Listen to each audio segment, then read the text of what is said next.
So now I am pleased to introduce our student speaker, Salman Farook.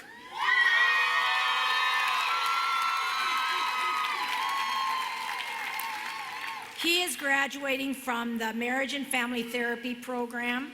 Like so many of you, Salman is committed to lifelong learning and might continue his formal education beyond the master's level.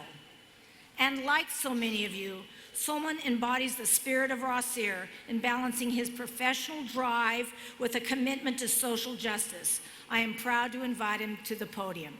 Salman?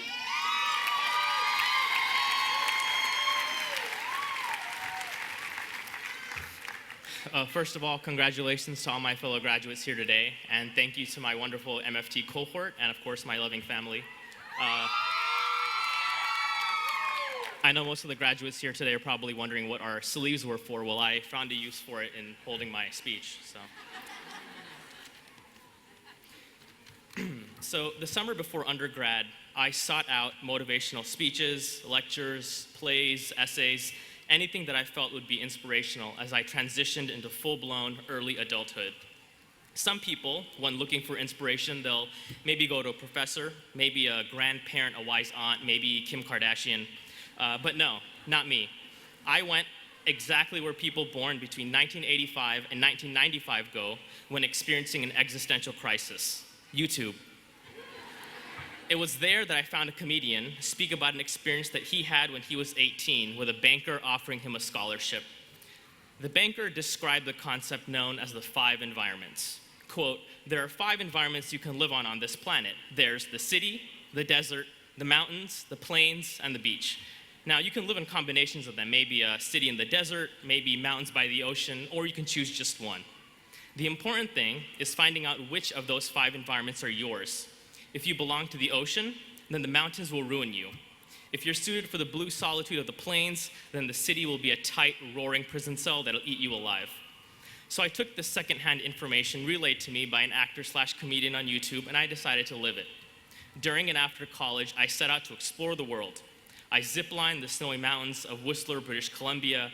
I cage dove with sharks off of Hawaii's Kona coast. I haggled with sunglasses salesmen in broken Spanish in a dingy Tijuana bazaar. I enjoyed the world's spiciest tom yum soup at Bangkok International Airport. I was pickpocketed on the streets of Karachi twice in the same day. I had kimchi pizza riddle me with food poisoning during a layover in Seoul. I shook hands with Jean-Claude Van Damme in the London subway. It wasn't actually him, it was just a Belgian tourist. I even went to New Jersey, yeah, New Jersey. But none of that mattered. None of those experiences contributed to the transformative awakening of early adulthood I so desperately sought. About a year ago, through Rossier's MFT program, I began seeing disenfranchised and low-income populations as part of my training as a young and budding therapist. It is here, in the comfort of an old Eames chair in the very city that I grew up in, Los Angeles, that I found the transformation I was looking for. Through my clients, I have vicariously experienced the deaths of 14 parents and 6 grandparents. I've battled for the custody of my children and the emancipation of myself from neglectful parents. I have been fired from jobs I was working for 22 years and hired to jobs for which I was extremely unqualified. I've experienced the painful awkwardness of 7 pap smears, the crushing anxiety of 18 breakups, the mind-bending horror of a type 1 schizophrenic dopamine-induced hallucination. I lost God and found him, only to lose him again when my baby died from SIDS. I rekindled the marriage with love of my life. But on 32 separate occasions, I found myself. It is here that I realized that experience, awakening, emerging, arising, becoming, transforming, none of these processes are truly related to any of those 5 environments which we so desperately immerse ourselves in the hopes of finding purpose. No. True transformation comes from one thing and one thing only: people. So, fellow graduates, go out there, find your environment. Maybe it's the lush tropics near Ecuador. Maybe it's the concrete and neon spiral of Midtown Manhattan. Hell, maybe it's New Jersey. But wherever that place is, make sure of one thing and one thing above all else: that you're with people. Thank you.